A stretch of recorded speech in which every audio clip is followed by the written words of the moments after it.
ନାଚି ନାଚି ଆଗର ମନଟା ଖୁସି ହେଇଛି ତ ଏ ନାଚଟା ଟିକେ ଆଗର ହବ ନାଚ ପରେ କହିବି।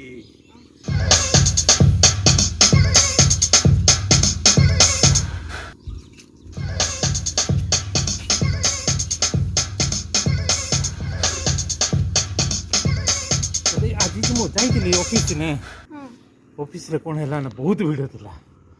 ସେ ଭିଡ଼ ମାନେ ଏତେ ଭିଡ଼ ହେଇଛି କାମ ତ ହବାର ଚାନ୍ସ ନାହିଁ ବୁଝିଲ ନା। ଆପଣ କ'ଣ କଲେ ମାମୁଁ?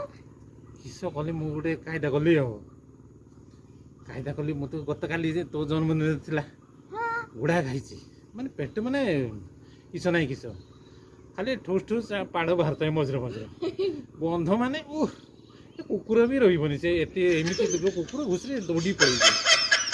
ଏଇଟା ହେଉଛି ଠିକ୍ ଜାଗା। ଯେମିତି ଲାଇନ୍ କଟିଯାଇଛି ଟିକେ କିଛି ସମୟ ପରେ ମୁଁ ଦେଖିନି ଲାଇନ୍ କଟିଗଲା। ଲୋକ ତାଙ୍କ ଭିତରେ ସେ ସବୁ ମାନେ କ'ଣ ଗେଞ୍ଜି ଗେଞ୍ଜି ଥିଲେ।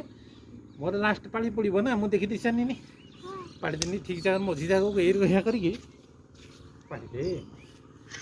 ଯେମିତି ପାଳି ଦେଇଛି ଲୋକ ରହିବେ କି ଗୋଟେ ଗୋଟେ ପଳେଇବ ସବୁ ବାହାରିଗଲା। ସେ ଯିଏ ଯିଏ କମ୍ପ୍ୟୁଟର ପାଖରେ କାମ କରୁଥିଲା ସିଏ ବି ବାହାରିଗଲା ବୁଝିଲା କି।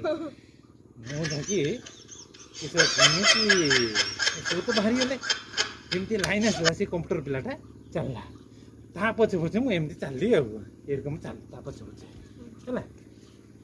ପହଞ୍ଚିଗଲି ଟେବୁଲ ପାଖରେ ଆଗରେ ପୁରା 1 ନମ୍ବରରେ ପୁରା ଫାଷ୍ଟରେ। ଆଉ ଲୋକ ଯେତିକି ଆସିଥିଲେ କିଏ ଡ୍ୟୁଟି ଠିଆ ହେବେ ପଛେ ପଛେ କାମଟା କାହାର ଆଗରେ ହେବ ମୋର ଆଗରେ ବୁଝିଲେ କି ନାହିଁ। ସବୁ ପାଡ଼ିକି ଚିନ୍ତା କରୁଛୁ ନା କିଏ କାମ ହାସଲ କରାହେଉଛି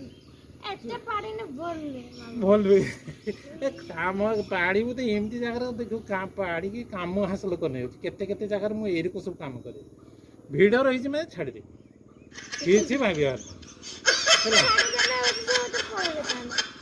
ଲାଇନ୍ କଟିଯାଇଥିବ ବନ୍ଧ ମାନେ ସେ ରହିବେ ନା ସିଏ ଛାଡ଼ଛୁଡ଼ା ଦେଇକି ପଳେଇଯିବେ। ସେ ସବୁ ଛାଡ଼ଛୁଡ଼ା ଦେଇକି କିଏ ପଳେଇଯିବ ହୋଟେଲକୁ ପଳେଇଯିବ କିଏ କହ ହେ ମୁଁ ଟିକେ ଚାହା ପା ପିଇ ଦେଇକି ଆସି ସେଇ ଟାଇମ୍ରେ ବୁଝିଗଲେ ଫାଷ୍ଟ